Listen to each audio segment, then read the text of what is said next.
हम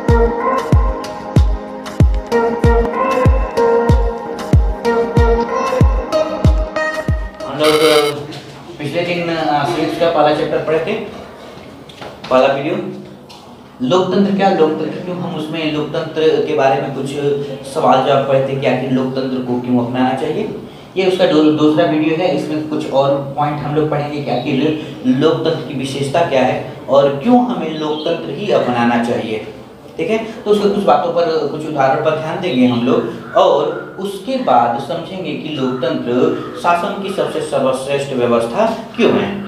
ठीक, तो हमने उसमें आखिरी पॉइंट एक पढ़ा था कि लोकतंत्र, एक उसकी परिभाषा हमने पढ़ा था कि लोकतंत्र शासन की ऐसी व्यवस्था है जिसमें शासक का चुनाव जनता स्वयं करती है। ठीक, अर्थात लोकतंत्र एक ऐसा शासन व्यवस्था है जिसमें शासक को अर्थात प्रतिनिधि को चुनने का काम स्वयं जनता करती है। ये उसका उदाहरण हमने पढ़ा था। ठीक है, तो अब वो सवाल ये उठता है कि आखिर लोकतंत्र होता क्या है। ठीक, ये तो समझ लिए हैं, लेकिन लोकतंत्र में चुनाव कैसे होता है, शासक का चुनाव कैसे किया जाता है और महत्वपूर्ण फैसले जो होता है वो कौन लेता है। ठीक है, और जो चुनाव होता है वो स्वतंत्र होता है, निष्पक्ष होता है कि नहीं होता है। ठीक है, जो लोग चुनाव के द्वारा नहीं चुने जाते हैं वो कैसे फैसले लेते हैं, और जो लोग चुने जाते हैं शासक के तौर पर, क्या वो सभी प्रकार के फैसले को लेने के लिए स्वतंत्र हैं या उनके लिए भी कुछ लक्ष्मण रेखाएं हैं। क्या चुने हुए जो लोग हैं वो नागरिकों के कुछ अधिकारों का सम्मान करना चाहिए उनको या नहीं करना चाहिए। तो कुछ ऐसे सवाल हैं जिन सवालों के जवाब हमें ढूंढने हैं और पता करना है। चलिए हम लोग पता करते हैं उन सवालों के जवाब। तो सबसे पहले आता है कि लोकतंत्र की विशेषताएं, अर्थात सबसे पहला है प्रमुख फैसला निर्वाचित नेताओं के हाथ में होता है। इसके लिए हम एक उदाहरण बताते हैं।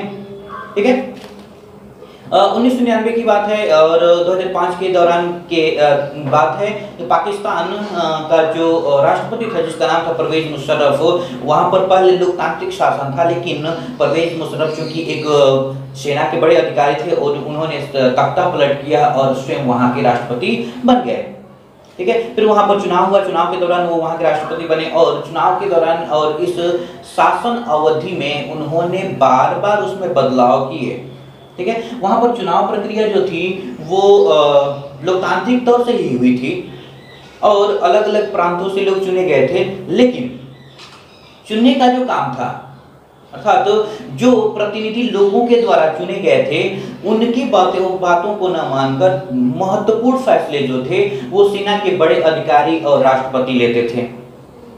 ठीक है, इसका मतलब ये है कि वहां पर जो लोकतांत्रिक जो शासन है वो लोकतांत्रिक नहीं है और हमें इससे यह पता चलता है कि लोकतंत्र में प्रमुख जो फैसले होता है वो चुने गए प्रतिनिधि लेते हैं, कोई और नहीं लेता है। तो हम लोग अगर परिभाषा के आधार पर देखें तो हमने परिभाषा पढ़ा था लोकतंत्र का कि लोकतंत्र एक ऐसी शासन व्यवस्था है जिसमें जनता स्वयं अपने शासक को चुनती है और वही शासक जो होता है वो महत्वपूर्ण फैसले लेने का काम करता है, कोई और फैसले लेता नहीं है। ओके, अब दूसरा पॉइंट पढ़ते हैं, स्वतंत्र और निष्पक्ष चुनाव। ठीक है, यहाँ पर जिम्बाब्वे के बारे में हम लोग बात करते हैं और मैक्सिको के बारे में। वहां पर जब लोकतंत्र की स्थापना हुई और वहाँ के जो राष्ट्रपति थे वो लोकतांत्रिक तौर पर चुने गए थे, वो काफ़ी ज़्यादा मशहूर थे, लेकिन चुनाव के दौरान वो काफ़ी ज़्यादा गलतियाँ करते थे और गलत नीतियों को अपनाकर अपने ही हाथों में वो सत्ता को रखते थे। ठीक है, उसमें बहुत ज़्यादा गलत नीतियाँ अपनाए, जैसे कि वो सरकार की बुराई को जनता के सामने नहीं लाते थे। ठीक है, जो टेलीविज़न शोज थे जिस पर न्यूज़ चैनल, उस पर सरकार की कमियों को दिखाना पूरी तरह मना था, गैर कानूनी था। अखबारों को छोड़ दिया जाता था, लेकिन जो अखबार सरकार की कमियों को दिखाते थे उनको बहुत ज़्यादा परेशान किया जाता था। और भी कुछ कार्यवाहियाँ थी, जैसे कि चुनाव के जो केंद्र हुआ करते थे जहाँ पर वोट डालना होता था, एन वक्त पर जब चुनाव होने वाला होता था उस जगह को बदल दिया जाता था, जिससे काफ़ी लोग वोट नहीं दे पाते थे। तो ऐसी कुछ कमियां होती थी जिसके कारण दिक्कतें हुई और आगे चलकर वहां के जो विपक्षी दल था उसने इसका विरोध किया और अंततः उनको उनके पद से हटा दिया। तो इससे पता चलता है कि लोकतंत्र में जो चुनाव होता है वो निष्पक्ष होना चाहिए, ठीक है, और लोगों को यह अवसर मिलना चाहिए कि वो एक की जगह पे किसी और को चुन सके, अर्थात लोगों के पास विकल्प होना चाहिए, ठीक है। तो इसका दूसरा पॉइंट क्लियर होता है, स्वतंत्र और निष्पक्ष चुनावी मुकाबला, अर्थात लोकतंत्र में जो चुनाव होता है वो स्वतंत्र होता है और निष्पक्ष होता है। लोगों के पास अर्थात जनता के पास एक से अधिक विकल्प होने चाहिए कि वो एक व्यक्ति को छोड़कर किसी और को चुन सकता है, ठीक। अब तीसरे की तरफ चलते हैं, एक व्यक्ति एक वोट एक मोल, ठीक है। ये लोकतंत्र का सबसे महत्वपूर्ण है हिस्सा है। आप जानते हैं कि बहुत से ऐसे देश हैं जहां पर जो वोट का मोल है अर्थात वैल्यू है वो इक्वल नहीं है। जैसे कि अभी कुछ दिन पहले तक, कुछ साल पहले तक सऊदी अरब में औरतों को वोट देने का अधिकार नहीं था, ठीक है। फिजी में जो भारतीय मूल के लोग थे उनके वोट की वैल्यू वहां के मूल निवासियों की वैल्यू से कम थी, ठीक है। और भी ऐसे बहुत से उदाहरण हैं जहां पर देखा गया है कि एक व्यक्ति के वोट का मूल्य दूसरे व्यक्ति के वोट से कम होता है। इसलिए हमें लोकतंत्र में एक ऐसी व्यवस्था अपनानी चाहिए जिसमें एक व्यक्ति हो और उसका एक वोट हो और उस वोट का मूल्य एक हो, अर्थात सबके सब व्यक्ति को वोट देने का अधिकार हो और सभी के वोट जो हो एक समान हो, उसमें किसी प्रकार का कोई कमी और बेसी अर्थात अंतर न हो। ये लोकतंत्र का तीसरा महत्वपूर्ण विशेषता है कि लोकतंत्र में एक व्यक्ति एक वोट और एक मोल का नियम होना चाहिए, ठीक। अब चौथा पॉइंट पढ़ते हैं हम लोग, कानून का राज और अधिकारों का आदर।